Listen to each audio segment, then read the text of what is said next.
Okay, we're ready. Peter Singer is sometimes described as one of the world's most influential living philosophers.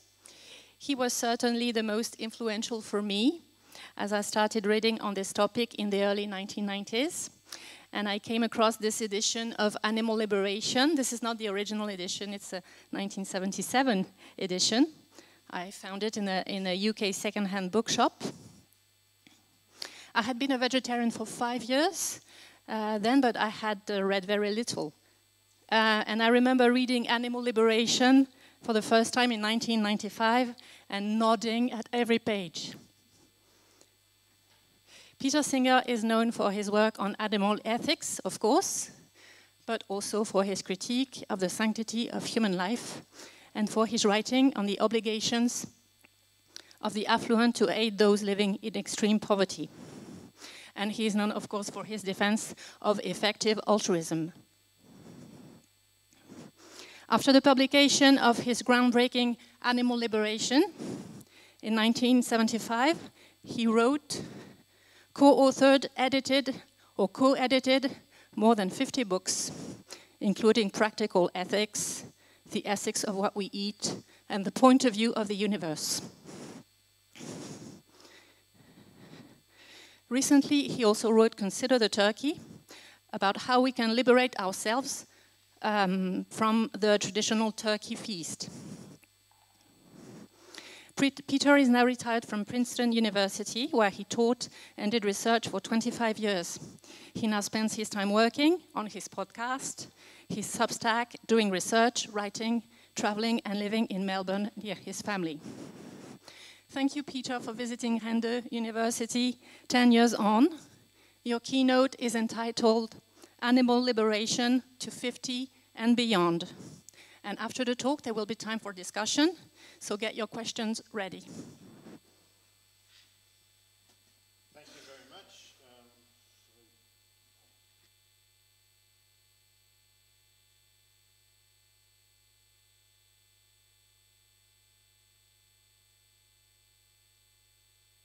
Yes, is it? Yes, it seems to be on. Good. So, firstly, it's a great pleasure to be back here again, 10 years on. And I want to thank Emily for organizing this as she did the first one. It's really exciting to be able to celebrate a book that I've written 50 years ago. Obviously, the first and necessary condition is survival, and I'm very pleased to be here. You optimistically suggested we might do a 60th. That's pushing it, but who knows? Maybe we can. And of course, it's not only my personal survival, but the survival of the ideas still being taken seriously, despite the fact that, as Emily said previously, it has not succeeded in the way that I had hoped, but it has also not vanished. So I think there is still reason for us to spread these ideas, to hope that they make further progress. All right. I want to start by going back to where we were 50 years ago. Just many of you were not even born at that stage, of course. So you have to think back to a different kind of world in which Animal Liberation was published. This is the very first edition. As Emily showed you the first paperback, American paperback. This is the American hardback, which it's not quite 50 years, I have to say, because it was published in September, so we have to wait still a few months, but we're very close. And I still really like this cover. I think it's got lots of nice white space. It's got this version of the peaceable creation, a painting, American painting of the biblical line from the book of Isaiah about the lion lying down with the lamb. So that was the first one, and then there were UK editions and others. And of course, now it's in many different languages and still being published and read in a lot of different countries. Okay, so what was the view that most people had of animals? And I'm talking now about Western nations. what most people had in 1975 when this book appeared. So this is how I would characterize the mainstream view, the generally accepted view, obviously not everybody's view. Generally people thought that, yes, it's good to be kind to animals, and it's bad to be cruel to animals. And cruelty was really seen as what I call here wanton cruelty, so cruelty for no reason other than to inflict pain on an animal. So if you saw somebody, I don't know, kicking a dog or beating a dog with beating a horse with a stick, people would disapprove of that. So cruelty is bad, but the interests of animals, the assumption was, can always be overridden by our interests. And that includes our interest in eating them, even if it's not necessary for us to eat them. And that includes ways of raising them, which might be worse for their welfare, but produce a less expensive product. The cause of animal welfare certainly existed. We had societies, particularly for the prevention of the cruelty to animals. In the United Kingdom, the Royal Society for the Prevention of Cruelty to Animals had existed for more than 100 years, and in other countries there were similar organizations. But it was seen broadly as a cause for conservatives. It was not seen as a progressive cause. It was certainly not seen as a cause on the left. In fact, the left typically had a certain amount of, I don't know, disdain or contempt for people who were concerned about animal welfare as a cause. They saw this as a distraction from the struggle for human rights, and in particular, of course, if you're on the Marxist left, a distraction from bringing about the revolution to produce a working class regime. So it was rather a cause for conservatives, and in fact, particularly a cause for women. The general image of somebody who was concerned about animal welfare was a mature woman, nicely, neatly dressed, campaigning for animals, and that in itself, of course, in those times, which were perhaps more sexist even than we are today, meant that this was not really a serious cause, that men were not that interested in it. It was a woman's issue, to the extent that it was an issue. And the idea of animal rights was really unheard of, and when if it did get mentioned, which it really didn't, but in the early days after the book was published, people described this as an animal rights book, and a lot of people just said, but animals don't have rights, and that was the end of the discussion. Rights are human rights. So, and what about factory farming?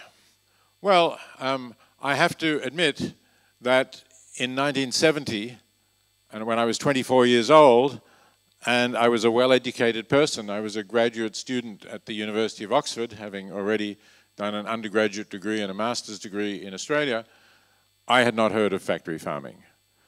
I did not know that many of the animals I was eating, certainly nearly all the chickens and the pigs, were living inside all their lives.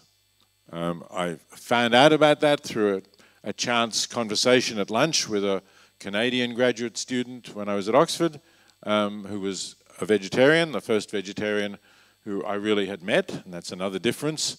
You just didn't meet vegetarians, or if you did, they were probably Hindus. But a sort of Western vegetarian was very, very rare to meet, and I had not had really got to know any vegetarians until I was 24 years old. And as I say, it was only then that I learnt that these animals were confined indoors. There was one book that I read, a book called Animal Machines, and it was not a well-known book at all. So this was not an item on the agenda, and those organizations that I mentioned, the RSPCA and others, never talked about it. They did not touch, they did not confront the way we raised animals for food. They were really very much focused on dogs and cats and horses, and that was about it. Okay, so as for the word vegan, nobody would have known what you were talking about if you talked about a vegan. There was in the United Kingdom a vegan society which had existed since 1944, but it published a very small magazine which, again, I think it was circulated to about 300 members, and that was probably most of the vegans in the United Kingdom at the time.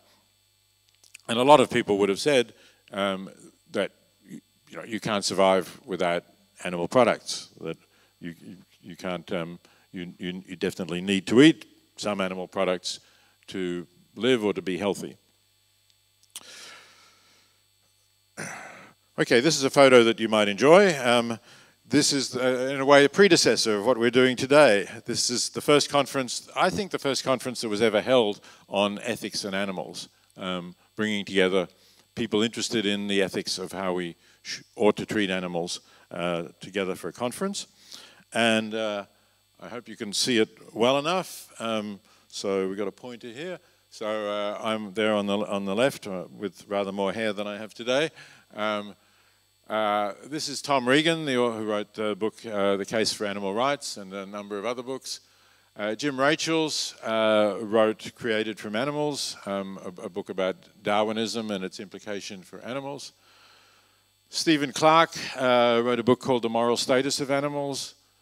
And this is Henry Spira, who I'm going to mention again later, a fantastic campaigner for animals. So the only one of this group who's not a philosopher.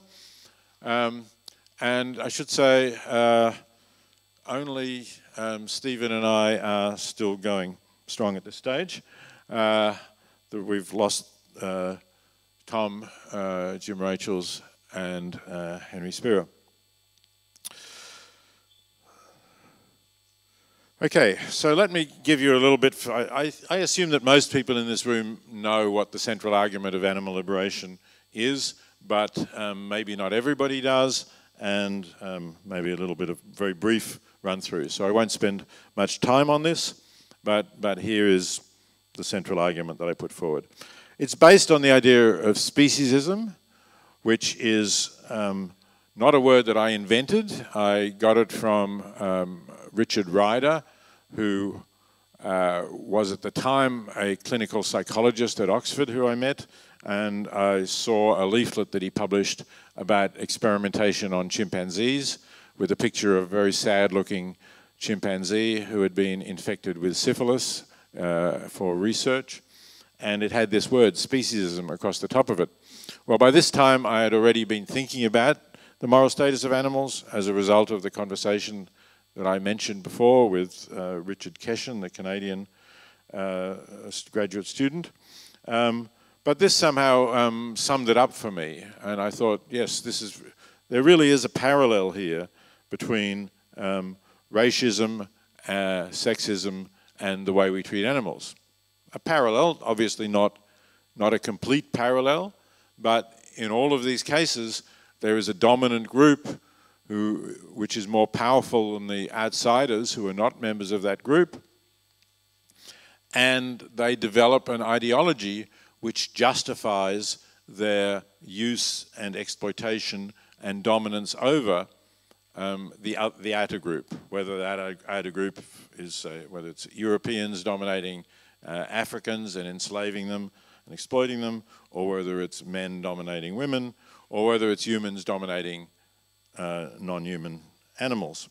There is that power relationship and that acceptance, at least for certain periods, of the ideology that justifies what is obviously a naked use of power to exploit the other groups. And because we have now, at least at the level of philosophy and understanding, even if not always in practice, we have now rejected racism and rejected sexism. So the parallel, I thought, made an interesting point that maybe one day we would also reject speciesism. And that's really what I'm trying to argue. As I said, it was, when you look back, it was dominant in Western thought for a very long time. Going back to this famous verse in Genesis, the dominion verse of Genesis about God making man in his image and giving them dominion over all of the animals. And Aristotle also said that we have the right to use animals, or didn't talk about rights, but they exist for our benefit. The less rational exist for the more rational, in Aristotle's view. Thomas Aquinas, you could say, brought those two strands of thought together, both Aristotle and the biblical thought of human dominion over animals, and was very explicit in saying it just doesn't matter what we do to animals. God has given them to our power, and we can do as we like with them. There was no inherent reason not to be cruel to them even. So the mainstream by 1975 had actually moved on a bit from that, because Aquinas thought that the only reason not to be cruel to animals is that you might develop a cruel disposition and be cruel to humans. But the pain of the animal, for him, was not something that counted. And even Immanuel Kant, towards the end of the 18th century, took a somewhat similar view, that we have no direct duties to animals because they're there merely as a means to our end. The real opposition to that philosophically came from Jeremy Bentham, and as a utilitarian, I think we can be proud of the strong stance that Bentham took for animals, and just rejected, say, Kant's idea that the point is that they can't reason, or that other people had said they can't use language, but said the crucial point is, can they suffer? And again, that seems to me clearly right. It's the capacity to suffer that means that animals can't, that their interests do matter, and the fact that they're not a member of our species is not really a morally relevant fact. Now, of course, there's responses to this, that people will say, well, it's humans who are rational, self-aware, autonomous, moral agents, can use language, can take part in a social contract, a whole lot of different ethical views that people said, this is why we are justified in dominating animals, this is why we have a moral status that they lack. But Bentham here too, I think, made the response that is the right one, and pointed out that if you really take that view seriously, that it's one of these capacities that gives moral status, then human infants do not have moral status, because certainly in the early months, weeks or months, horses and dogs, and of course a lot of other animals, are higher, have more capacity for reasoning, more capacity to communicate than a newborn human. So there's a problem there for the view that it's these other capacities that really matter. And of course, that debate can continue, but again, I don't want to take too much time with this. So let me just instead say, this is the principle that I would replace speciesism with, a principle of equal consideration of similar interests. We ought to give equal weight to similar interests, irrespective of the species of the being whose interests they are. So if you just take pain, for example, pain is just as bad in any species if there is a similar quantity of pain between beings of different species, and it might be hard to say exactly when they are similar, but if they're roughly comparable, or if you have no reason for thinking that the human suffers more than the non-human animal, then it's just as important to stop or prevent the suffering of the non-human animal as it is to stop or prevent the suffering of the human being. Okay, so I think that's enough to give you this idea of what the central argument of the book is. let's have a look now at what has happened over these 50 years since it was first published. So I want to come back to Henry Spira, who you saw in that photograph of the conference that was held in 1979. Henry Spira, basically all his life, was a campaigner for the underprivileged and the exploited. He had marched in the South in the United States for civil rights for blacks. He had gone to Cuba after the revolution, hopeful that the revolution would emancipate the peasants and working class in Cuba. He became disenchanted with it fairly soon, but he was hopeful about that. He worked as a unionist on ships. He was a merchant, a merchant seaman, and tried to organize a kind of rebel group against the corrupt National Maritime Union, which was basically selling out the seamen to the ship owners, and the only person who was getting really rich was the head of the union. And then he came across, interestingly, I said earlier that for the progressive left, causes about animals were a distraction from the real working class issue. Well, when animal liberation was first, actually not the book, but an article that I wrote 2 years earlier for the New York Review of Books, when I wrote an article about animal liberation, there was a left-wing magazine in the United States called The Guardian, not to be confused with the current newspaper, The Guardian, and it published an article essentially ridiculing animal liberation and saying, you know, this is what the bourgeoisie is now getting infatuated with. This, you know, they're going to more and more crazy little causes that are just distracting us from the workers' struggle. And Henry, although he was, you know, sympathetic to that, and that's why he was reading this left-wing magazine, was actually able to ask himself the question, well, maybe animals are an exploited group too, and you know, you need to do something about that.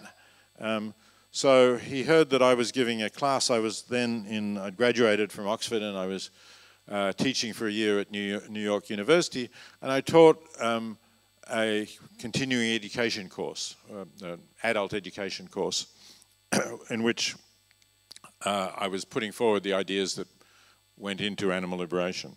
And Henry attended that class, and at the end of the whole class, he stood up at the back of the room and said, well, you know, these ideas are all very good, but what are we going to do about it? If you're convinced by the ideas, we need to do something. And he asked if there were any volunteers in the class who would meet with him to think about what could be done about it. It was quite a small class, you know, maybe 30 people, much fewer than in this room, but about, I don't know, half a dozen of them stood up and said they'd assist. And out of that grew the first successful campaign to stop a series of experiments on animals that were being funded with a federal government grant. And the experiments, to many people's surprise, were taking place at a museum in New York, the American Museum of Natural History, which happened to be just a few blocks from where Henry lived on the Upper West Side. And what nobody knew, what the visitors to the museum who looked at the skeletons of the dinosaurs and so on did not know, was that on upper floors, experiments were taking place, and Henry used the Freedom of Information Act to get details of experiments taking place. And at the museum, there were experiments being done on how cats, how you could alter the sexual behavior of cats by blinding them or removing their sense of smell. So they were not, you know, experiments that were going to cure cancer or do anything particularly useful. They were carried out on cats, which obviously is a popular animal among people concerned about animals. And what do you know, they were happening right in the middle of New York City. So Henry thought this is the kind of campaign that is winnable, and he was right. And this is a photo of him standing on the steps of the museum with, you can't see the crowd in front of him, but he managed to get a lot of bad publicity for the museum. The other nice thing that he did was, at that stage, museums in New York that got public funding from the city of New York were not allowed to charge a fee. They could only ask for a donation. And what they did was they said, you know, suggested donation, maybe at the time it was $5, and most people gave the suggested donation. So Henry and his friends got on the steps of the museum with a bucket of pennies. And they then gave people a leaflet saying, do you know what the museum is doing to cats? Read this, and if you disapprove, here's a penny for your donation. And of course, people are very happy to save $5 or $4.99, and so they're very ready to agree that they disapprove with what the museum is doing. And of course, many of them did, being people who are concerned about cats. So the museum suddenly found that hundreds of people going in there, instead of giving them $5, were giving them 1 cent. You know, essentially, he won that campaign. It took a while, had to persevere. It wasn't immediate, but as I say, it was the first victory that the American animal movement had had of that kind, perhaps ever, or certainly for a very long time. And it gave the movement a real boost, and I think helped to start more other action and to influence other groups in their actions. This is the second campaign after Henry had won the cat campaign at the museum. He decided to tackle a bigger subject, and he tackled cosmetic testing. In particular, testing on what's called the Drey's test, which was a test done on the eyes of fully conscious and unanesthetized rabbits, held in wooden stocks so that only their head protruded, so they couldn't scratch their eyes with their paws. And then various substances were put in their eyes, which obviously would have caused severe pain in many cases, all to develop further cosmetics. So Henry managed to raise some money. He had a couple of wealthy backers. What you're seeing here is a full-page ad from the New York Times, enlarged and put on a board. And the man holding it is a man who at the time was a senior executive at Revlon. Revlon was then the industry cosmetics leader, at least in the United States. His name is Roger Shelley, he initially Revlon resisted, but eventually he realized that the path of resistance was damaging Revlon's reputation because there were more demonstrations and actions it was getting in the media, that Revlon was blinding rabbits for beauty's sake. Not a popular idea, and again, the cosmetics industry is mostly geared towards women, and women were more sympathetic to this than men. So it was a threat to Revlon's profit line. And the other point about Henry's tactics is he did not simply say, you must stop doing this tomorrow, because he knew that the government regulations at the time required animal tests before any new cosmetics would be approved. And it was not realistic to expect that Revlon would just stop developing new products. So his demand was that Revlon should set aside a small percentage of its revenue from cosmetics to develop alternatives, and to set up a center to develop alternatives to it. And so that was something that Revlon could accept, and that eventually it made commercial sense for them to accept it rather than for their reputation to be damaged. And they did donate that percentage, and we did develop alternatives to animal tests for this particular test on rabbits. So it took time, it took patience, but it was a very successful campaign. Sorry, that's the wrong one. And if you want to know more about Henry's tactics, I wrote a book about it, based on things that he had said and written, and Henry became a close friend of mine. And it is both in English and in French. I love so the original title, you see in the English title, is called Ethics into Action. And the French title, when it was published with the assistance of Elle 214, was this much more theoretical title. You know, French are very interested in theory. So the theory of the tube of toothpaste was the title. And so the subsequent edition in English, they actually did use, they did use, if you can see it, this learning from a tube of toothpaste, which was not on the original edition. So the French had influence back on the English edition. But if you want to look at effective tactics against corporations, not just for animals, but for other causes as well, I think, environmental causes certainly, it's worth reading. Okay, now, different kind of progress, a relatively recent one. I showed you the verse from Dominion, the Dominion verse, and I showed you Thomas Aquinas's harsh interpretation of that. That was essentially the dominant teaching of the Roman Catholic Church for many centuries. Thomas Aquinas was the most influential theologian or philosopher-theologian from his own time, well, from maybe the 14th or 15th century, right through at least to the early 20th century.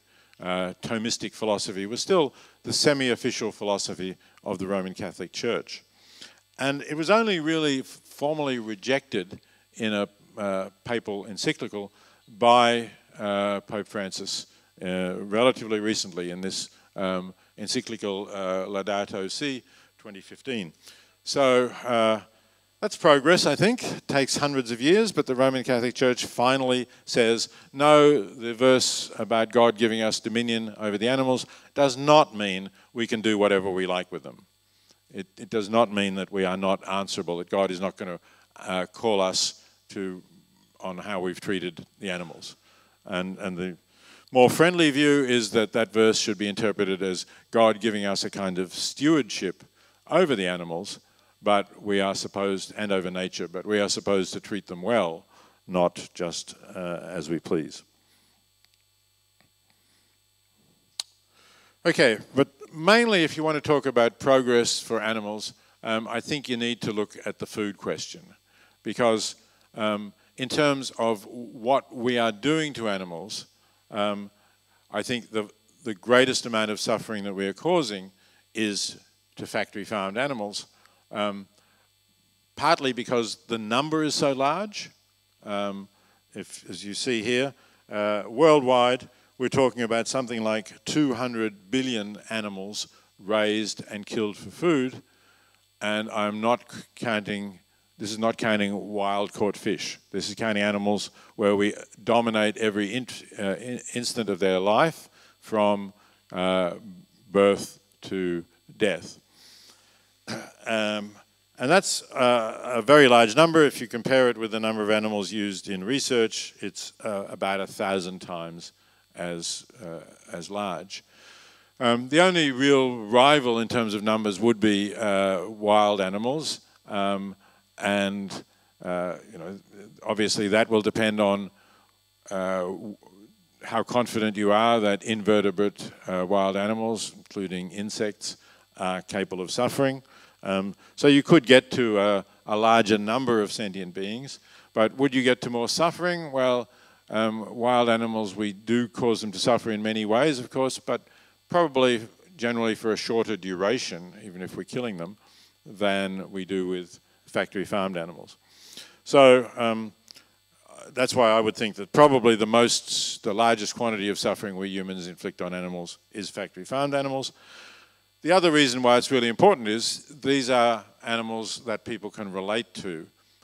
These are cows, pigs, chickens, sheep perhaps, that people can relate to much more easily than they can relate to invertebrates. And so I think it's in terms of the causes that it's reasonable to expect us to make progress with, then we have to look at factory farmed animals. So we have made progress here. This is the good news. This is the positive side of it. We have made progress. We've actually made progress particularly here in the European Union, but in some other places as well, in some states of the United States, including California, and in some other countries, and certainly the United Kingdom, I should say. I'm including, in a way, anachronistically, I'm including the United Kingdom in Europe here because it was part of the EU when these laws were passed, and it has retained those laws after leaving the EU. So veal stalls, individual stalls in which veal calves were confined for all their lives and could not turn around, are no longer permitted in the EU, and as I say, banned in some other jurisdictions. That's an improvement. Individual sow stalls as well, where you see the breeding sows, the mother pigs, confined like this, have also been banned in these same jurisdictions.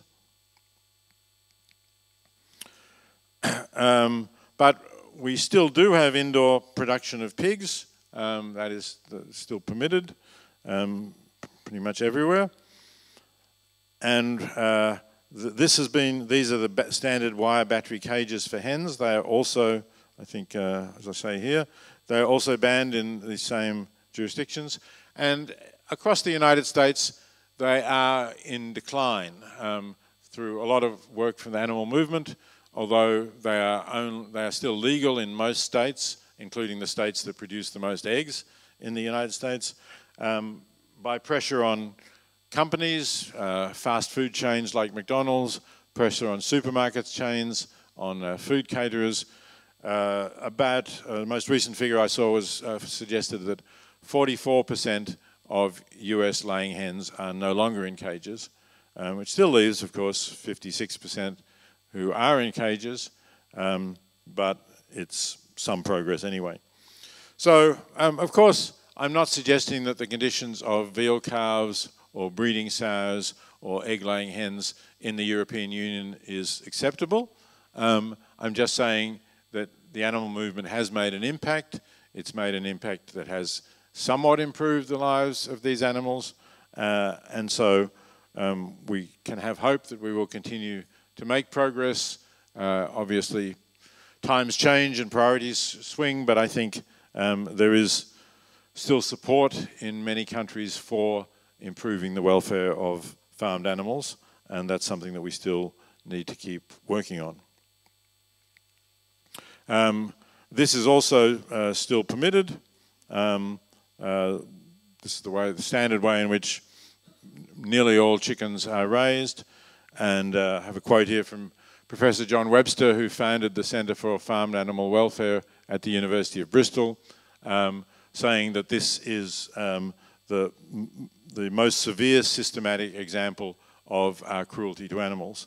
Not only because of the crowding, but also because these birds have been bred to grow so quickly that their leg bones really don't properly support their weight. They have immature leg bones. They're killed at about 6 weeks of age. And according to Webster, they are in pain for the last couple of weeks of their lives simply because they've been bred to grow so fast and put on weight so fast that their legs can't really bear their weight. And in fact, in many cases, their legs collapse and they're stuck there in the middle of that crowded floor without even being able to get to water or food, and they'll just die of dehydration because they're a cheap commodity. It's not worth the producer's trouble or cost to look at individual birds that have collapsed and are slowly dying. They're just a commodity, and it doesn't pay to employ the labor to do that. Okay, we still have intensive milk production. Some places, we have cows out on the fields. It's a more pleasant image, but the reality is that a lot of dairy milk is produced intensively from cows that are kept indoors like this. And all or almost all dairy production involves making the cows pregnant and then taking their calves away.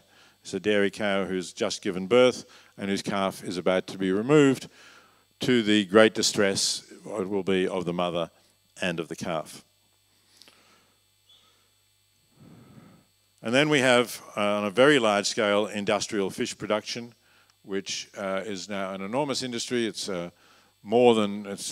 more individual vertebrates in the fish industry than in the chicken industry, which is the biggest of the land-based animals. And again, the animals are very cheap. There's no concern about their individual welfare. They are handled in mass, and there's an enormous amount of suffering that goes on there too. Okay, let's move away from that to some of the other progress. And Emily mentioned already in the introduction that I talk in Animal Liberation now about new knowledge of animal consciousness. I enjoy this particular picture as an Australian. These are sulphur-crested cockatoos, quite a common bird in suburban Australian cities, and a very smart bird. They have learnt, we use these large plastic trash cans, and they have quite heavy lids, but they have learnt to open the lid, which involves getting their beak under it at one corner and then walking along the top of the bin until it falls over and flips over the other side. And there's a good study actually which shows that this is learnt behaviour, that it started in a certain part of Sydney, and people will report this happening to their bins, and you can see the circles, the expanding circles, as more cockatoos observe another cockatoo doing it, learn from them, and repeat the practice. So it's a nice example of animal intelligence and learning. And they do know, by the way, this is a red bin that will have food waste in it. They don't bother with next to that there's a bin with a yellow lid. Not interesting.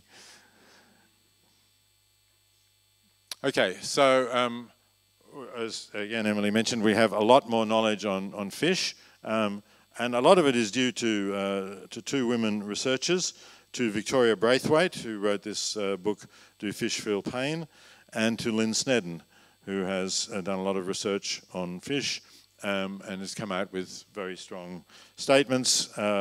When it had been contested whether fish feel pain, there was at one stage a debate going on, which some denied that, but Snedden is very clear about the idea that it's clear that fish can feel pain, and we need to have concern for them. And I think she and Victoria Braithwaite have shown that with some pretty conclusive research. And then we have invertebrate consciousness, which is more controversial, but what I'm featuring here is the report that came out a couple of years ago from the London School of Economics, a team led by Jonathan Birch, which was entitled Review of the Evidence of Sentience in Cephalopod Mollusks and Decapod Crustaceans. So essentially that means sentience in octopus and squid on the one hand, that's the cephalopod mollusks, and the decapod crustaceans are lobsters and crabs. This is a remarkable example, I think, of the value of good research, and especially interdisciplinary research, combining philosophers and scientists with the relevant sentient beings. Because I mentioned a few moments ago that the United Kingdom had laws that were EU laws and then left the EU. And one of the concerns was that in the EU treaty, animals have the status of sentient beings. And when Boris Johnson, as Prime Minister, said that he was taking Britain out of the EU, the animal movement said, well, wait a minute, does that mean that animals in the UK are not going to be sentient beings? And Johnson said, don't worry, we'll introduce legislation making them sentient beings in the UK. And I'm no fan of Boris Johnson. He wasn't the most honest person, but that's one pledge that he actually did keep. He introduced legislation to make animals sentient beings. And then the question arose, which animals are we talking about? And basically, the idea had been we're talking about vertebrate animals. But in the House of Lords, there were people that were lobbied by the animal movement and had their own thoughts and said, well, what about what about the octopus, for example? Because there was this film, The Octopus, My Teacher, that many of you will have seen, about octopus consciousness. And so Jonathan Birch and his team produced this report, which went to the House of Lords, and they adopted an amendment to include these categories of animals as animals for the purpose of status of sentient beings, which was a great idea, that you can produce a report and almost immediately, within months, it gets into legislation and changes legislation. So I think that is progress. Some people may think it's still there are many more creatures, many more invertebrates that ought to be included, but at least we have recognition of some, and that will be a first step, I think, as science develops on others. Okay, so that's the same thing basically that I've just said. All right, let's briefly, I know I've taken a bit of time here, but let's briefly look at where we can go from here. One big issue in ethics and practical ethics now is the impact of AI. And of course, AI is having an impact on animals. I have fairly recently published on this. I want to give credit to my co-author, Yip Fai Tsai. This is in Chinese order of names, so Fai is his first name actually, who first drew my attention to the fact that AI is being used in factory farms and therefore is potentially going to have an impact on a very large number of animals. Of course, it's pretty obvious that AI has an impact on many animals because of its involvement in autonomous vehicles, in self-driving cars, and clearly the questions arise there as to who will a car brake for crossing a road. Obviously the car will brake for humans. No doubt the car will brake for a large animal, a cow or a moose or something like that, because that's going to damage the car and cause possible risk to the occupants of the car. Maybe AI will pick up dogs because people care about dogs and don't want them to be hit by cars. But will it care about other animals, about wild animals? Will it care about squirrels on the road? So there are other issues there. So Fai and I ended up writing an article which is published in this academic journal, AI and Ethics, and that has actually, that's only 2 years ago now, has started a little miniature field, I think, looking at AI and ethics. We also organise a conference in Princeton in October 23, and that conference has been held in other places. It was held, one in London and one in Berkeley in California. So there is now a group of people who are researching and writing and thinking about the impact of AI on animals and how that impact can be improved, how AI can give some weight to the interests of animals. What's the goal if we look forward another 25 years? So I think the goal we should set is ending intensive animal production. I know that's a very ambitious goal, and you might say, well, if you didn't manage to do that in the first 50 years, how are you going to do it in the next 25? But there are a number of things that are happening. We know about the suffering. I've already talked about that. Factory farming does not increase the amount of food available for humans. It reduces it because we get less food out than we have to put in to confined animals. There's the greenhouse gas emissions, which are a factor for any governments that are sane. May not be a factor in the United States administration at present, but hopefully that won't last forever. And we know that a lot of viruses come out of animals and that factory farms are the perfect place to breed more viruses. One thing that I should actually add to this slide is I'm hoping that within 25 years we will have more cell-based alternatives to offer to meat, cellular meat or cultured meat. It does exist at the moment. I've eaten cellular chicken in Singapore, but it's still very expensive and it needs to improve both in quality and price in order to compete. but it's been disappointing how long it's taken to get to market. But maybe give it another 10 or 20 years and we will get there, and that could be another way of ending intensive animal production. Okay, I'm just about there. As Emily mentioned, I just come from China, and I was also in China in last October giving a series of lectures. We really, if we are going to end intensive animal production, we have to have an impact on China, because China has more animals in intensive farms than any other country in the world. And it's got them on a huge scale. This is an egg-producing unit. These are pig-producing units, 20-story high-rise buildings just full of pigs that never go outside from birth to death. And these are the breeding sows, as you see in the stalls that are banned here in Europe. And, you know, they just recede into the distance. I don't know if you can see the picture clearly enough, but there are huge numbers of them. So that's, I think, going to be the most difficult challenge. And that's why I've been spending some time in China to see whether it's possible to get some discussion about animal ethics going there. And I would encourage anyone else with connections with China to try to do the same.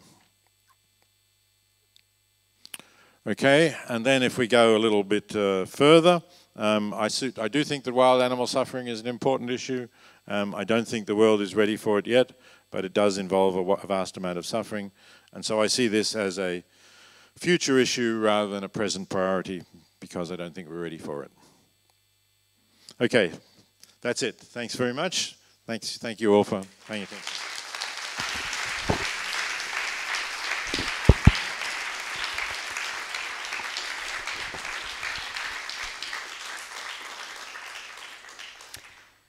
Thank you, Peter, for an inspiring talk. We now have time for questions. Well, maybe I can start. What would you say are the academic areas that require the most attention now and in the coming years? Okay, so in terms of academic areas, as I say, I think there is a lot going on about AI and the ethical impact of AI in humans, and I think it's good that there is something going on about animals.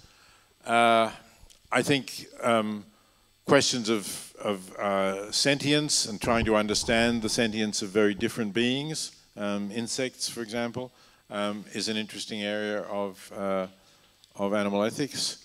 And also in terms of wild animals, how we sort out the various values there. Because, of course, for many people, preserving nature, preserving biodiversity are important values. So the other question that I didn't mention talking about wild animal suffering is that the animal movement is not a large and powerful movement. It needs allies. And generally speaking, the Greens as a whole, the environmental movement, have been our allies, because many of the things we talk about, particularly factory farming, I think you're well aware of this in Brittany. Somebody was mentioning at dinner that factory farming is a major pollutant of water here in Brittany.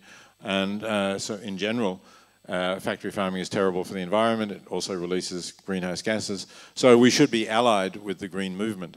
But if we start saying we want to get rid of predators, we don't want predator species, we're going to immediately get opposition, and various other things that we might want to do to reduce suffering in the wild would involve human interference, human management of nature. So I think philosophically there are questions about how we can balance those values, but they're also quite difficult practical questions. Thank you. Are there questions? Yes? Thank you, Professor Singer. You're a huge personal inspiration, and it's amazing to be here and see you lecture in person. And my question is, in recent decades, there have been several projects of political communion with animals.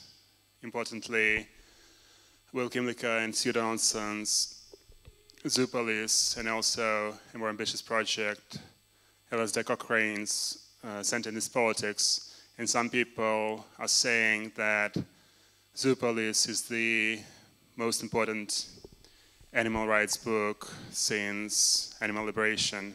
And I was wondering what you think about such projects of political inclusion of animals and granting animals political rights. Yeah, thanks for that question.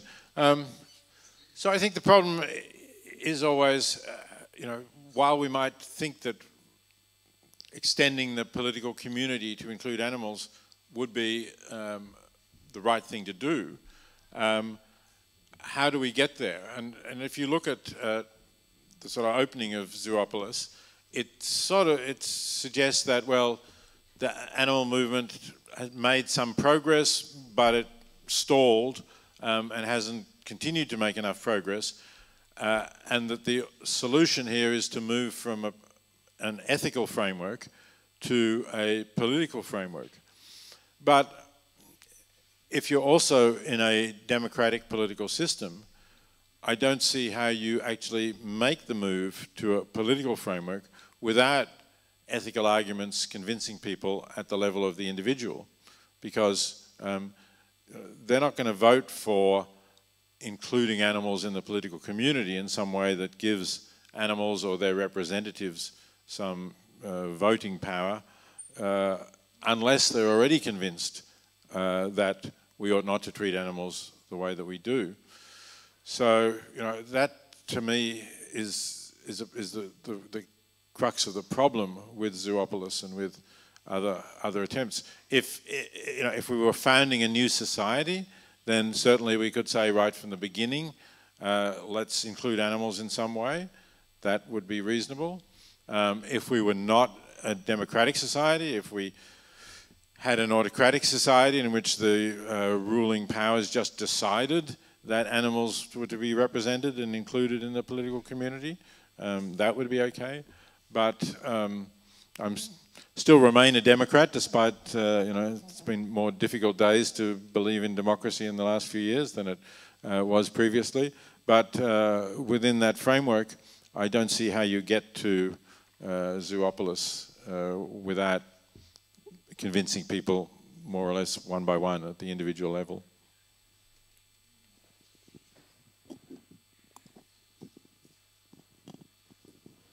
Wonderful talk. Thank you so much. Just a tiny question about really the last part concerning China. How do you frame the arguments about the, about the kind of arguments you were trying to put forward in the context of decolonization, where new countries, like poor countries, are eating more and more meat, which is somehow related to kind of well-being, justice in a general manner. Actually, I'm asking the very same question as the one that is asked in the context of pollution. To what extent can we welcome the fact that countries who are not able to pollute or not able to eat meat now are eating meat and are polluting more? So how do you frame this discourse in your conversations? Yeah, thank you. It's a good question. Clearly, we should welcome the fact that China has lifted hundreds of millions of people out of extreme poverty. That's a good thing.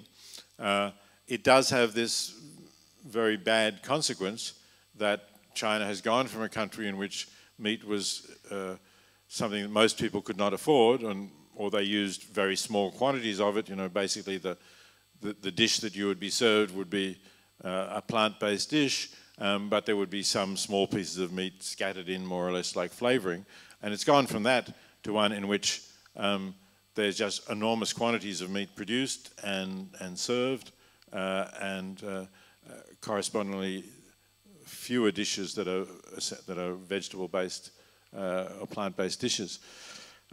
So that's a pity. I think some people are realizing that there are environmental problems about this, but because meat has high status, because only rich people could afford it previously, certainly people are eating a lot of it. it is possible to get discussions going. I've been at conferences and meetings with Chinese philosophers and ethicists. So often Chinese in academic philosophy are working in the Confucian tradition, much more, unfortunately, than the Buddhist tradition, which would be more friendly to animals. And in the Confucian tradition, it's not as bad as Aquinas. It's not that animals don't count, but there are these concentric circles of, you know, yourself and your family, your community, your fellow countrymen, citizens, humans outside your country, and only then do you get nature and animals. So the tendency is for animals, yes, animals count, but they count marginally. But there's also this idea about harmony, relationships of harmony with nature, and some Confucian scholars think that that counts against factory farming, that this is the opposite of harmony with nature, both because of its effects on animals and its effects on pollution. And so there are some people now starting to think about this area, and because China is quite hierarchical, so in October I did quite a large tour. I was only in China for a week just recently, but in October I was there for almost a month, and with the assistance of the person who I wrote the AI and ethics article, Phi, and we targeted the leading elite universities, the universities that rank in the top 20 Chinese universities, because China is pretty deferential to those elites. And we did manage to, I gave talks at, you know, about 20 different institutions, and most of them were among those. So the fact that they were interested in the topic, that they discussed it, that they were prepared to put it on, was a positive sign. And what I'm hoping is that I'll keep up connections and that there'll be more of those discussions going on in academic circles. Students will be exposed to them, and again, these will be students at elite universities who will go to more influential positions in China society, and that we may start to change the discussion. But, you know, it's a huge country, we're just a tiny influence. It's important also that Chinese people take this up, because China is generally fairly hostile to Western influences, outside influences. So that's what I think we need to try to achieve. We need to get into dialogues and discussions with Chinese scholars who are working in their own traditions and in their own ways, and drawing on those traditions to the extent that they can be positive for animals.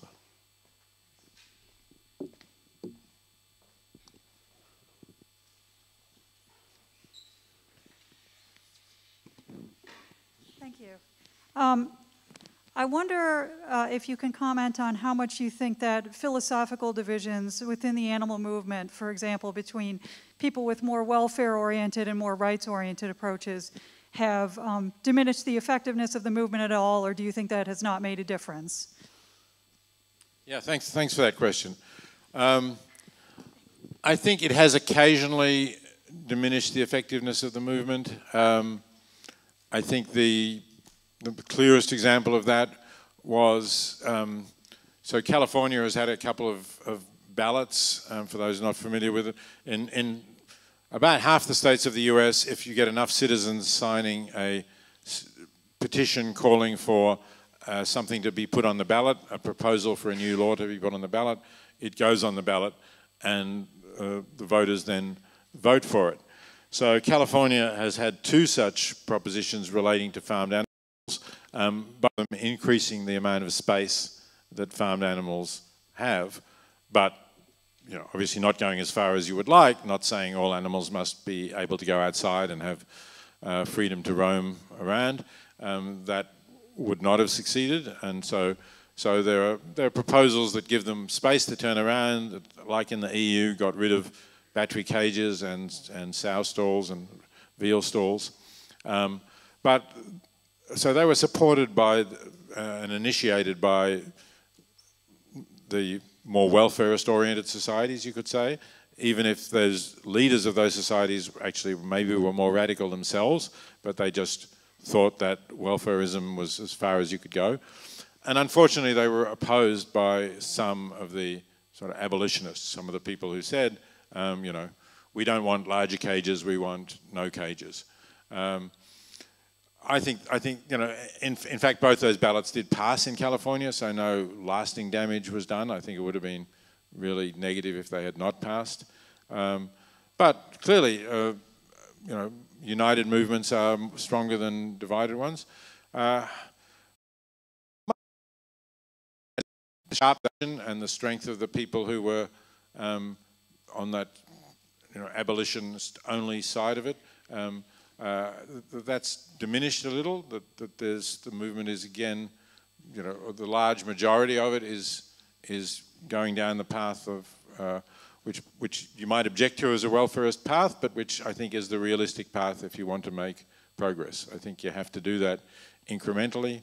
It's unfortunate that that's the case, but I think it's much better to make progress and to have some victories and give the movement the sense that we're getting somewhere than to keep saying, you know, it's all or nothing, and essentially, realistically, I think we'd be getting nothing if we took that path.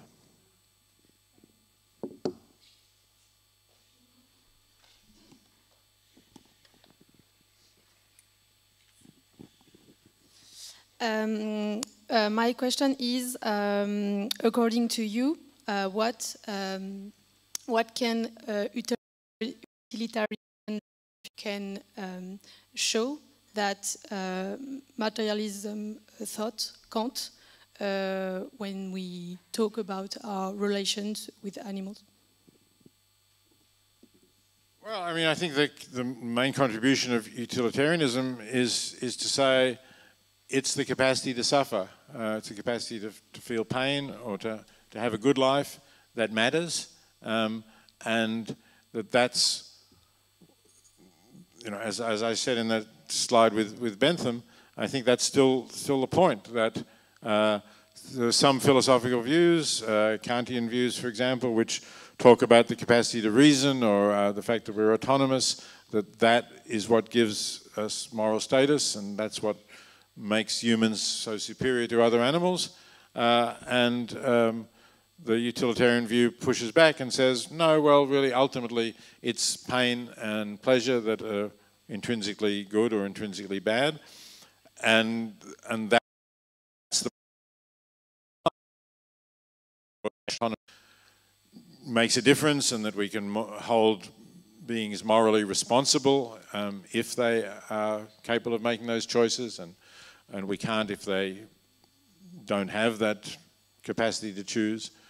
So it's not denying that there is any differences between different beings who are capable of suffering, but just saying really what matters is there a conscious being there? Is there a state, can this being experience desirable or undesirable states of consciousness? That's what we should be focusing on. And I think that's clearly true for animals. That's why there's this debate about to what extent there is sentience in invertebrates. And incidentally, there's also, of course, now this debate about conscious AI. How will we know if AI is conscious? And how would, you know, what kind of rights or moral status would it have if AI is conscious? And the fact that people are really interested in that debate, I just think reinforces the idea that consciousness is what matters for moral status.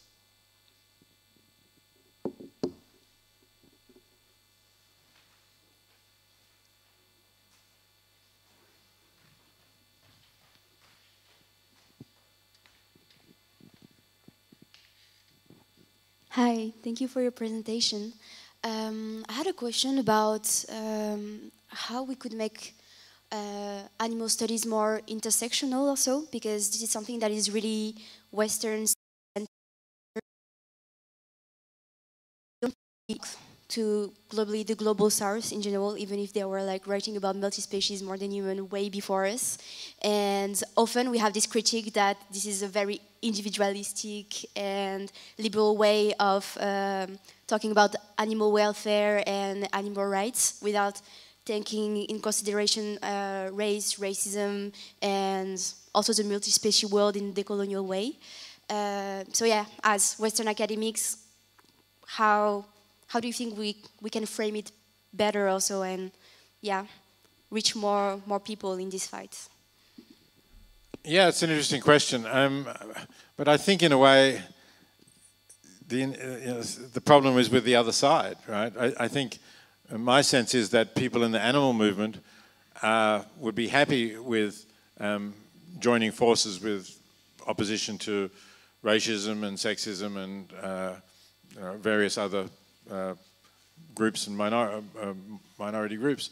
But the progressives who are concerned with those causes are a little bit like the leftist progressives I mentioned in the 1970s, that they see that as not something that they want to ally with, perhaps because they think they will have a better chance of success if they just focus on humans. So I'd be all for broadening the alliance and working with them. And some of them, as I said, the Greens and the environmentalists typically do, but I shouldn't make sweeping generalizations. Some of the people who are concerned with racism and sexism and other causes are also concerned about animals, but I think there's quite a lot who are not.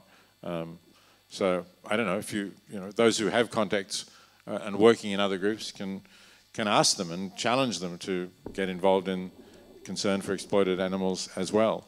But I'm not sure how ready they will be to respond to that. Thank you very much for your presence and for your talk. I was wondering, what if we could genetically suppress sentience in pigs? Sorry, I didn't quite catch that. It's a shocking question, but if we could remove sentience, if we could suppress pain, right, what would be allowed to do?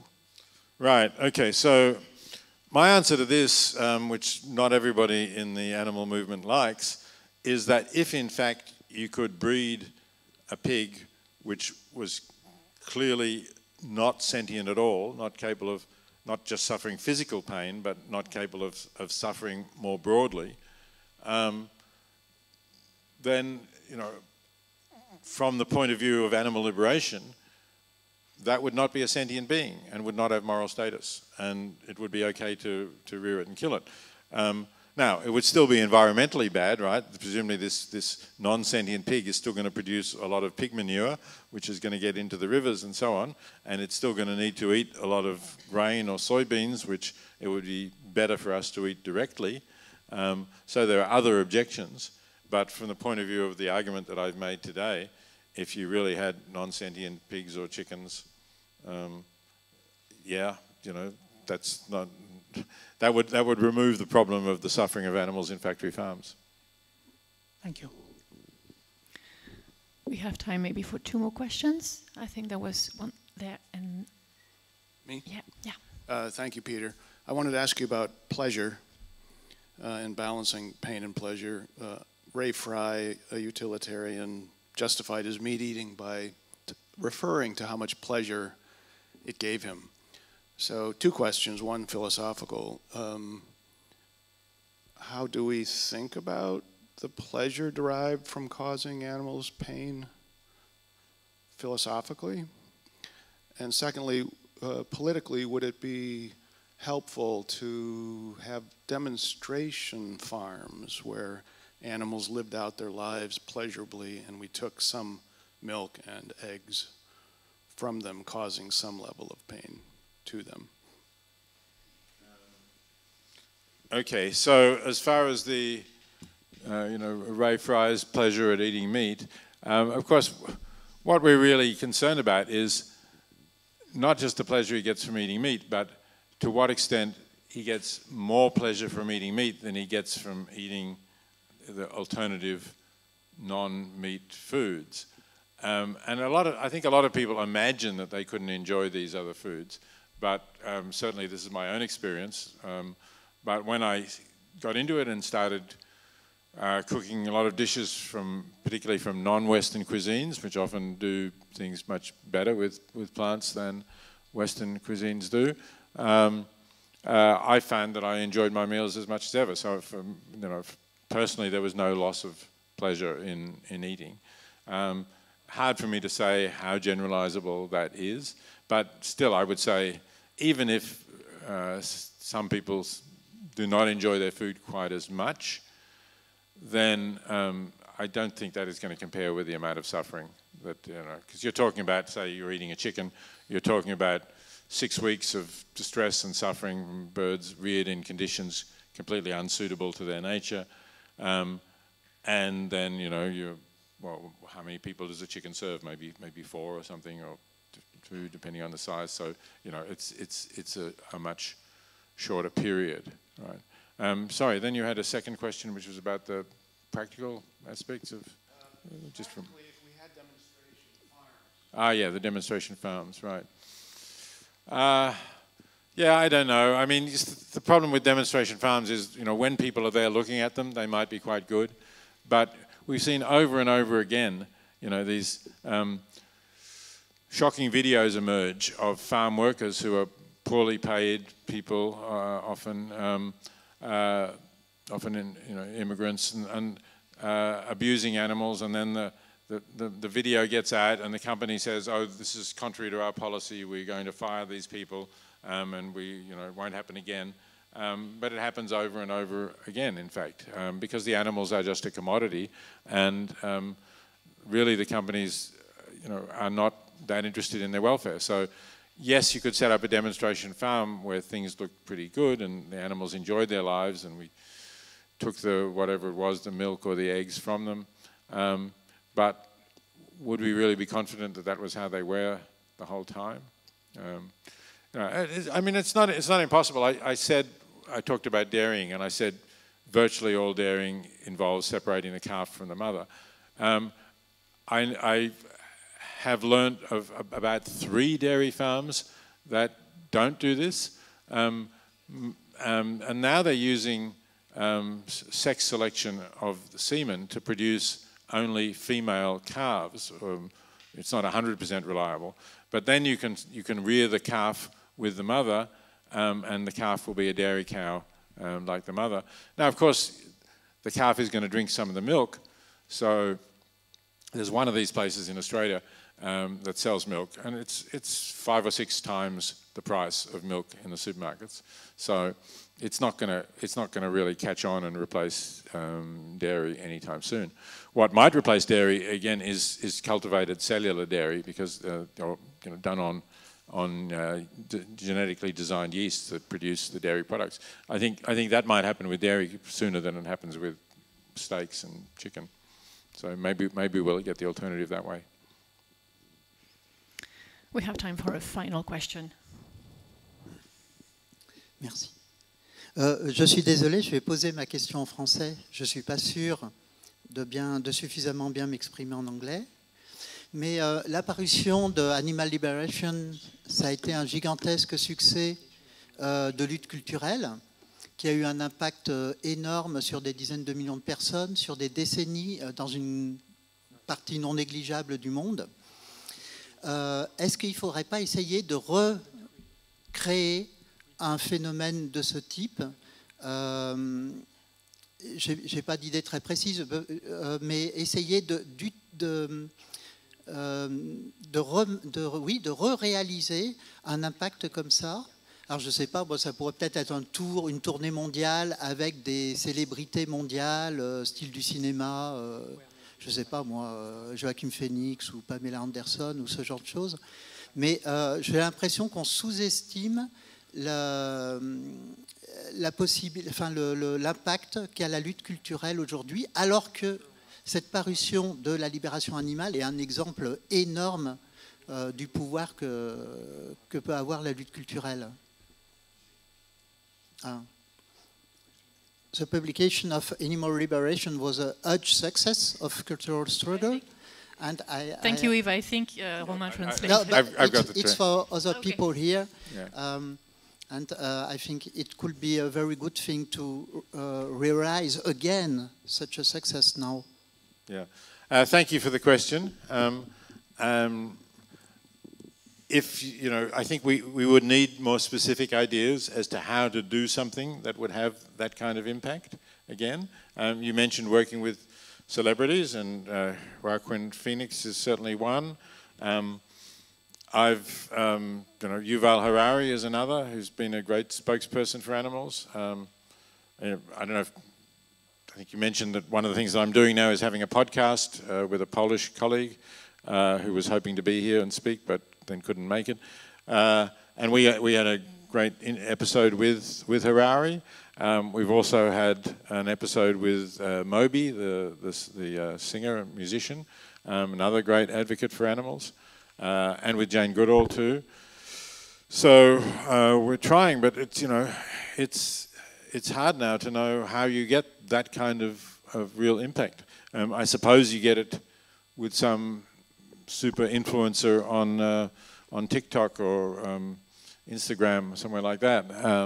And if anybody knows better than me how to do that, then I think it would be great. But it's, you know, you really need to have the specific person and people to make that impact, which will again have a sweeping kind of worldwide impact. Will be wonderful if it happens, but personally I don't know how to make it happen. Thank you.